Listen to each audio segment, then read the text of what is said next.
Hello and welcome to a new video. Today we're gonna take a look at a very interesting team here. We're going to have a team around the Talonflame, a Pokemon that was actually fairly common back in the day when it first got incinerated and then completely vanished. Main reason for this is not that it's going to be like worse nowadays, but there's just a better Pokemon, which is Charizard. And we have both of them on the team, and you're most likely already gonna go down there and ask in the comment section why do you have Lurantis here while there's a Chestnut on the right side. I think I played 1 or 2 battles with the Lurantis first and then decided the typing of Chestnut just does make way more sense for this team, so I swapped over. Honestly, there was not really a big difference. You can go for either of them. Both of them are fine. Also, Lurantis is a very strong Pokemon, so it doesn't really matter too much, to be fair. So whatever you really want to play, you can play, as we're going to see that we're going to get the shield from the opponent here. Letting this move go through, having a shield advantage now might be very beneficial for our Talonflame. What do they have in the back? We will not find out yet, because the opponent going to go ahead and go for the charge move and goes for the power punch. This is not really ideal for me, but I can go ahead and go for my charge move immediately here. They're going to let this move go through.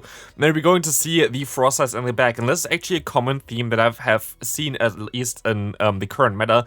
There are quite a lot of Pokemon that are very weak to Talonflame. They're like a lot of course that are double weak to Talonflame, which is really nice to see, which wouldn't be double weak to Charizard, because Charizard does mainly damage with like Wing Attack, and for example there against the Frostless, Charizard wouldn't be even close as good there. Here we're going to have a horrible lead with the Mawile against us, as we can swap into our Charizard against the opponent's Sableye. And if we can realign here, this would be amazing, because the Mawile has nothing to do against any, like for example the Talonflame in the back there. So here we are going to definitely be able to realign here, and we're going to have still our shield down, which is going to be okay, but we can go ahead and go for a charge move against the opponent's Mawile. They're gonna go into this Pokemon, so I'm gonna go for the bait here. It's very likely that they're going to shield, and they're going to shield, allowing me now to go for a blast. But after this is not like there's no move that can knock me out here, not even the play rough, or is there? Never mind. Okay, play rough does knock me out, but we can still go ahead and go into our Talonflame. This Pokemon can now go ahead and try to go for the full farm down, but in comes now the Trevenant, and this is what I mean. There are so many teams that are double weak to fire, which is so much fun right now, as the Trevenant is also gonna go down here, and Talonflame is gonna go for a full sweep against the opponent. Going to be able to get the knockout there, and the opponent just decided to forfeit. So, next team we're going to have here, Chestnut against Azumarill. Very decent lead for us, but let's see what's coming in. It's going to be the Sableye. And honestly, against Sableye, most likely should start playing it a little bit differently. Yeah, I'm gonna get a shield and then swapping out, but it turns out that maybe this was not the best decision here. I'm going to shield up the move from the opponent, but they're going to be able to, I guess, CMP tie against me here. But the issue is right now after this matchup, because the opponent will be able to outspeed me to the next charge move, and so I'm going to be forced to let this move go through, and the opponent will be able to now realign, which is really bad for us, as well as you're going to have to still use another shield here. And we basically have to hope that they're going to be double weak against Chestnut, and this is not really ideal. I'm not sure really how to play against Sableye with this team though. Maybe I should go straight into Talonflame or something, but here we wouldn't have had a chance anyway against the Pokemon in the back there with the Altaria, so it's not really the worst thing, but still kind of annoying, of course, after winning the lead so hard to lose like this. But now we're going to have an Azumarill against us. This is very bad for us, of course, as our Charizard does not appreciate the bubble damage here, as well as our charge moves are all resisted. But I still can go ahead and go for one Blast Burn here against the opponent. Gonna get them super low into the farm down range for my Chestnut. And this is going to be very important for me, as they're going to go for one Ice Beam here. I will be able to now just go ahead and farm them all the way down. And this should only be an Ice Beam as well, I think. Let's see. It is, and we will be able to now farm them all the way down, have enough energy to go for one superpower if the Sand Slash comes back in, and this will allow us now to swap out into our Talonflame and just have to hope there's something in the back that we can beat here. And they're going to stay in, which kind of tells me that they're most likely going to have something like a Medicham in the back. Let's see what's going to be. It is going to be the Medicham. Not surprised. This is a very common core. This is one of the most common cores right now, and this is also why this Pokemon works so well right now. Talonflame is so nice against this core, and this Pokemon actually climbed me way more rating than I thought it would. The thing is, beforehand I tried some different teams as well that all didn't work out. I tried to use the Shadow Victory Bell, didn't work out at all. I tried to use some other stuff as well, nothing really worked out. So you saw my elo drop a little bit from the beginning, but with this team I was able to climb back, which is really nice to see. Which is not really nice to see as the opponent going for a boost here immediately, which is really bad.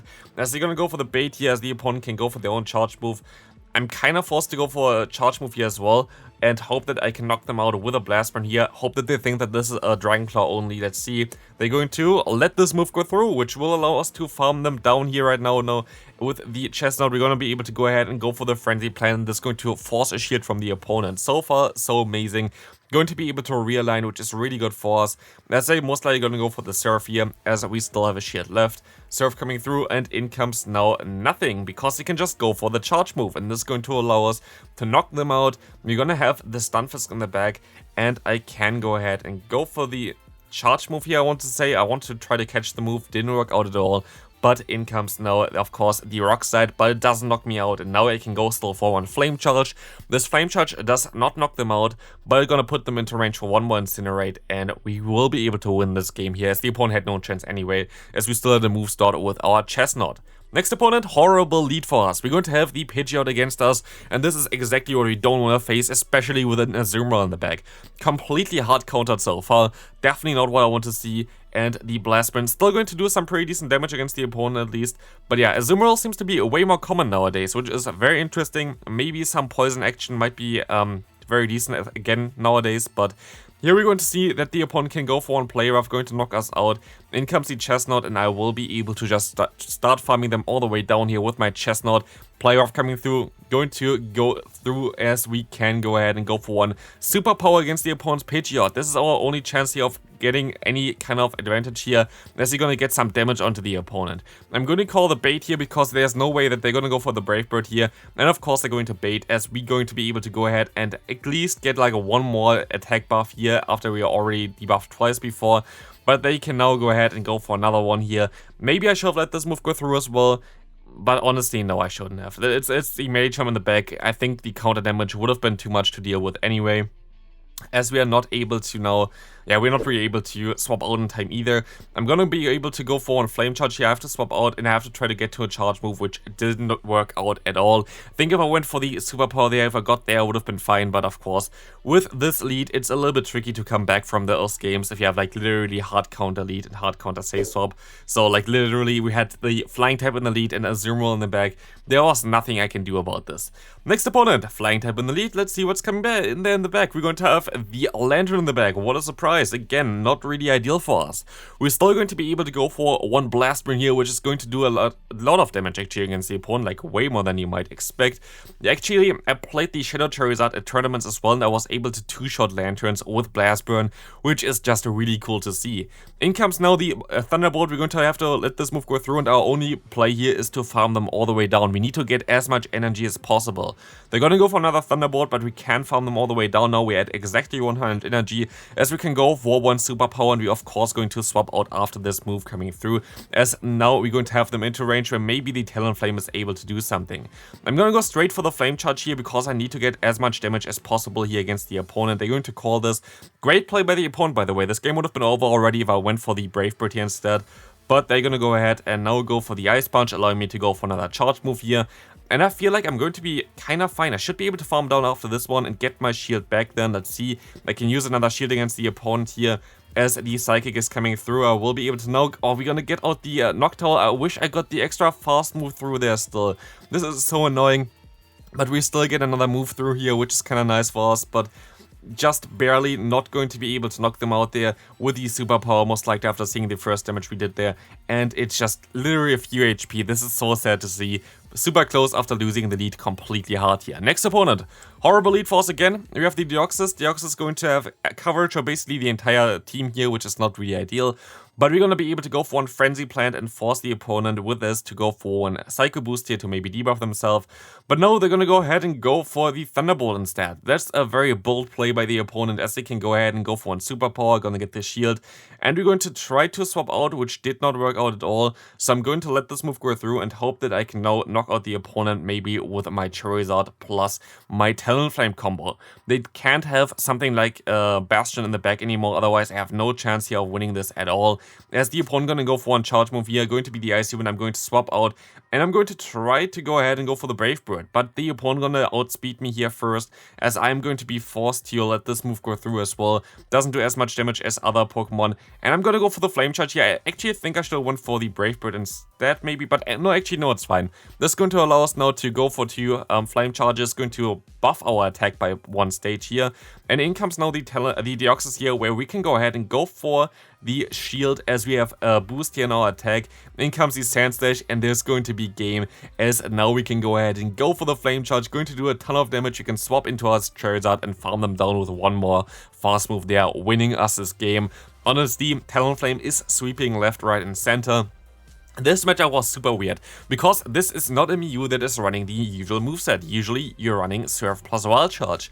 There's another move that you might learn as well, which is going to be Flame Charge. Flame Charge is something that also a lot of Mew are running, but as you're going to see right now, it's going to be Ice Beam, and this is something that I did not expect whatsoever, but yeah, Ice Beam here on the Mew is kind of funny. You're going to get a shield advantage though, which is going to be fairly decent for us as well, as you also have a ton of energy advantage here as well. We're going to generate energy at the same pace, but we're going to now be able to go for one superpower against the opponent's Registeel here. If I would have been able to swap out instantaneously, I would have been able to outspeed the opponent like this. There's no way for that. But we're still going to be able to knock them out eventually. After the Zapcan going to knock us out, we can go back into our Chestnut, and we have to go for one superpower, but not after, not before we're going to go up to 2 of them, which is going to be very decent for us. This is going to get the knockout against the opponent, but we are of course now debuffed. In comes the Azumarill. I can go for one charge move here, and this is amazing for me, as now I only need a few more fast moves to go for another one here, and this is going to hopefully knock them out, as Azumarill is something that I cannot have with my Pokemon in the back. Now it's just Mew against Talonflame. Does Mew have something to knock me out here? We will find out shortly. Does this knock me out? It's going to be the Ice Beam. It does not knock me out. And the Flame Charge is all we need here to win with our Talonflame. And like this, we're going to be able to win this game. Next opponent, we're going to have the Deoxys defense in the lead. This is going to be okay for us, as we're going to be able to go for some friendly plant damage against the opponent as well here. Of course, it's not really the best matchup ever, because they have Psycho Boost, they have also coverage for my Pokemon in the back. But in comes now the Shadow Alone Ninetales, which is going to be fine for me, because actually I'm going to CMP tie with him with Talonflame, and Talonflame clearly going to be able to win this one here as well, as we're going to get the knockout even against the opponent. And we most likely going to see the Deoxys coming back in here. We can just go straight for... No, we are not going to go straight for the Flame Charge. We're going to go for an overfarm there a little bit, as they go for the Psycho Boost, allowing us to go for a Brave Bird.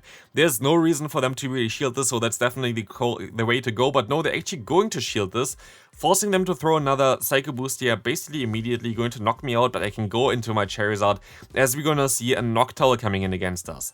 They will be able to go for that charge move first. This is going to be a Sky Attack, and now it's going to come down here. Is Blast Bird going to be enough to knock them out? Let's take a look at this one. It's a normal Blast Bird.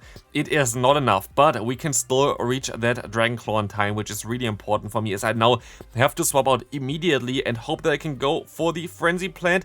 I cannot, as the opponent's still gonna get to the Psycho Boost, and this is going to be a good game, you thought, but no, Charizard is coming in clutch, winning us this final game here, and this is going to be it for today's video.